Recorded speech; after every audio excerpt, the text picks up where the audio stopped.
And in fact, the Special Rapporteur on Anti-Terrorism, Counterterrorism issued 2 reports talking about the criminalization of Indigenous people's rights movements and how closely it is linked to movements to protect the environment.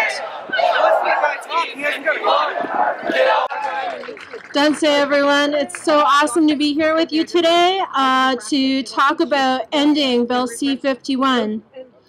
Today I want to talk to you guys a little bit about the criminalization of Indigenous people's rights movements, which is really one of my biggest concerns with this legislation. In years past, Indigenous peoples in Canada have had to deal with the criminalization of their identities, of their ability to represent themselves. We didn't get the right to vote until 1960. We weren't able to hire a lawyer to go to court to protect our rights until 1951. And we had our children taken away from us all through the residential school era, and it continues today. So this bill is of a huge concern because my biggest fear, and I think this will come to pass if it does go through, is that it will criminalize our rights to stand up for our rights.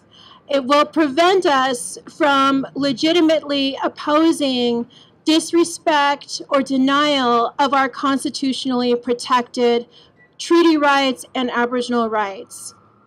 This is going to be of a huge impact for Indigenous peoples across Canada as well as for non-Indigenous peoples. A good example is the tar sands development. Treaty rights are one of the last remaining legal defenses against the continuation of the tar sands and extractive industry development.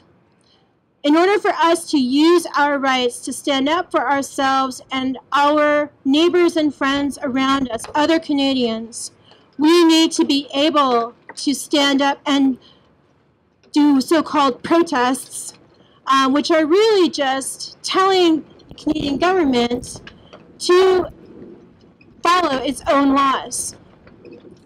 So one of the biggest challenges internationally is that this is a huge trend. The criminalization of Indigenous people's rights movements is happening all over the world.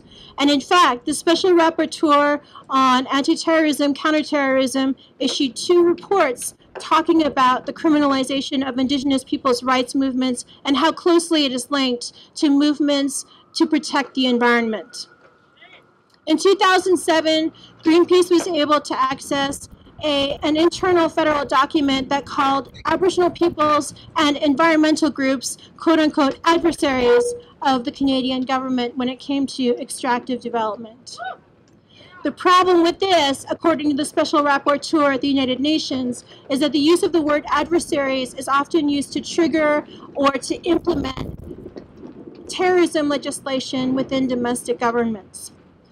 By characterizing Indigenous peoples just trying to protect their rights, by characterizing Canadians who are simply trying to protect the environment and protect future generations as adversaries, thus triggering the implementation of counterterrorism legislation against those innocent Canadians, this is going to have huge impacts on our ability to protect each other and Mother Earth. Let's put an end and let's call for the end of Bill C-51. Bye, everyone.